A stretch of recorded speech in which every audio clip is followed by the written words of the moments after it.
Hey everyone, this is Preeti, office superintendent in income tax.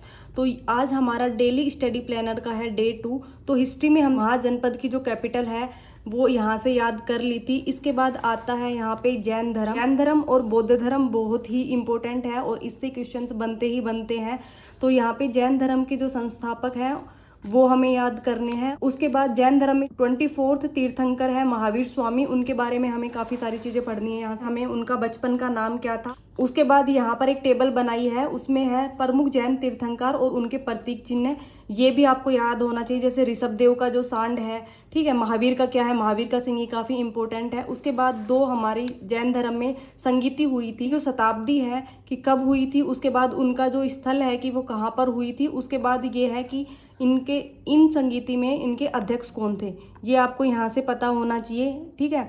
Next आता है, ये भी एक इम्पोर्टेंट चीज़ है कि जैन धर्म में ईश्वर की मान्यता नहीं है और आत्मा की मान्यता है। और जो हमारा आगे बौद्ध धर्म देखेंगे उसमें क्या होगा, ईश्वर की मान्यता दोनों में नहीं है और जो आत्मा की मान्यता है वो सिर्फ जैन धर्म में है, बौद्ध धर्म में नहीं है, ठीक है। नेक्स्ट आता है हमारा यहाँ से बौद्ध धर्म। तो बौद्ध धर्म के संस्थापक जो महात्मा बुद्धा हैं, उनके कुछ प्रतीक दे रखे हैं कि जन्म का प्रतीक क्या था, उनके ज्ञान का प्रतीक क्या था, मृत्यु का प्रतीक जैसे स्तूप थे। उनकी जो अस्थियां थी वो बहुत सारी जगह पे दबा के स्तूप बनाए गए हुए हैं वो। उसके बाद एक इसमें बहुत इंपॉर्टेंट है, यहाँ से महाभिनिष्क्रमण क्या होता है। जब महात्मा बुद्ध ने गृह त्याग करा था उसको महाभिनिष्क्रमण कहते हैं। उसके बाद धर्म चक्र परिवर्तन, जो उनका प्रथम उपदेश है सारनाथ में, उसको बोलते हैं धर्म चक्र परिवर्तन। उसके बाद यहाँ आता है महापरिनिर्वाण क्या है।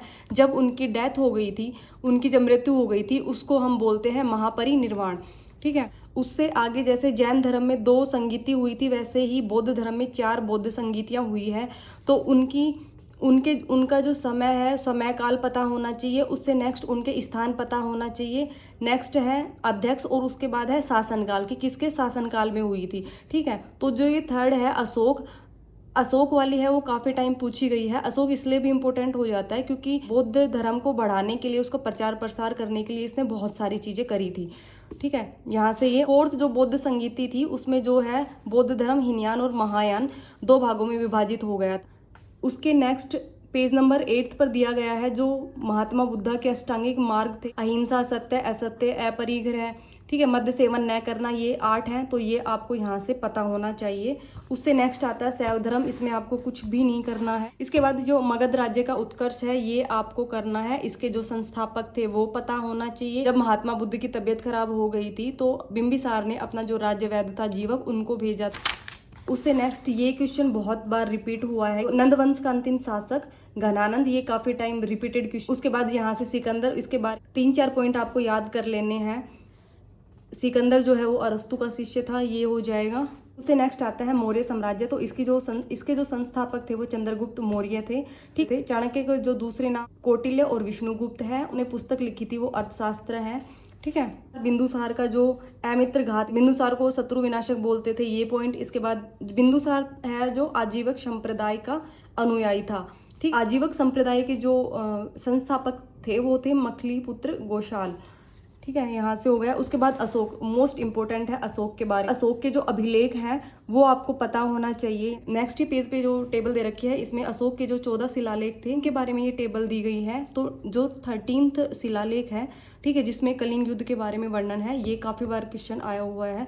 तो सबको आपको एक बार गो थ्रू कर लेना है, एक बार रीड करके देख लोगे तो कुछ आपको याद रह जाएगा इसमें से। ये टेबल है जिस मौर्य साम्राज्य था उसको 5 डिवीजन करे हुए थे और उनकी जो कैपिटल थी वो यहाँ पे दी गई है, आपको ये भी देखना है। काफ़ी टाइम से जो TCS का पैटर्न भी था और एडुकेटी का पैटर्न भी ये हो सकता है कि जो इनके जो प्रशासन थे उनसे रिलेटेड जो इनकी पोस्ट होती है, ठीक है, उनसे क्वेश्चन बहुत पूछे जा रहे हैं। तो जैसे इसमें हो गया, जो नायक होता है वो नगर रक्षा का अध्यक्ष होता है, ये सारे आपको पता होना चाहिए। तो हिस्ट्री के लिए आप इतना ही, जो मैंने पहले आपको सिंधु घाटी सभ्यता, महाजनपद काल वगैरह करवाए थे, इसके जो क्वेश्चंस हैं, जो मोस्ट इंपोर्टेंट क्वेश्चन जो आपके न्यू पैटर्न पर बन सकते हैं, वो मैं आज आपको कमेंट बॉक्स में दे दूंगी, ठीक है। आप यहाँ से ये सारे ये सारे याद करोगे, उसके बाद इनके क्वेश्चन भी मैं नेक्स्ट वीडियो के कमेंट बॉक्स में आपको दे दूंगी, ठीक है। तो हिस्ट्री में आपको यहीं तक करना है। एंड नेक्स्ट मैं बात करती हूँ मैथ्स की। तो मैंने आपका परसेंटेज स्टार्ट करवाया था, ये भारती सर के क्लास नोट्स हैं। परसेंटेज में सबसे पहले मैंने आपको बताया था कि आपको परसेंटेज को फ्रैक्शन में लिखना आना चाहिए, और जो फ्रैक्शन में होता है उसको परसेंटेज में लिखना आना चाहिए। तो इसमें कुछ जो है वो एग्जाम्पल्स दे रखे हैं। जो PDF है वो मैं अपने कमेंट बॉक्स में डाल दूंगी, आप वहाँ से इन क्वेश्चंस को अगर आप सोल्व करोगे तो आपके 100% टाइप के जो क्वेश्चन बन सकते हैं उनकी प्रैक्टिस आपके यहाँ से हो जाएगी।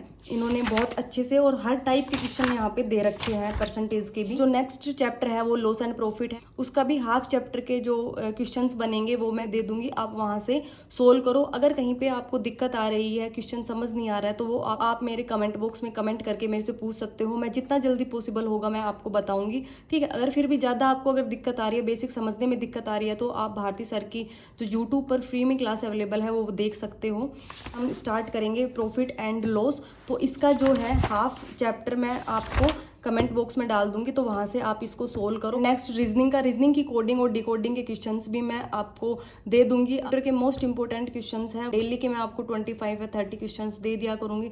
तो कंप्यूटर के लिए इनफ है, 10 नंबर का ही कंप्यूटर आएगा, तो डेली आप वो सोल्व करो, ठीक। कंप्यूटर के लिए बहुत ज़्यादा कहीं से पढ़ने की ज़रूरत नहीं है, और जैसे जैसे मैं बता रही हूँ आप वैसे वैसे कंसिस्टेंटली आप पढ़ाई करो, ठीक है। इधर उधर से चीज़ें देखने की ज़रूरत नहीं है। कोई भी डाउट हो वो आप मेरे से पूछ सकते हो, मैं आपका रिप्लाई ज़रूर दूंगी। तो ये है हमारा सेकंड डे का प्लान। आई होप कि आप बहुत अच्छे से पढ़ाई कर रहे हो और इस स्टडी प्लानर को बहुत अच्छे से फॉलो भी कर रहे हो। तो bye bye, take care, all the best.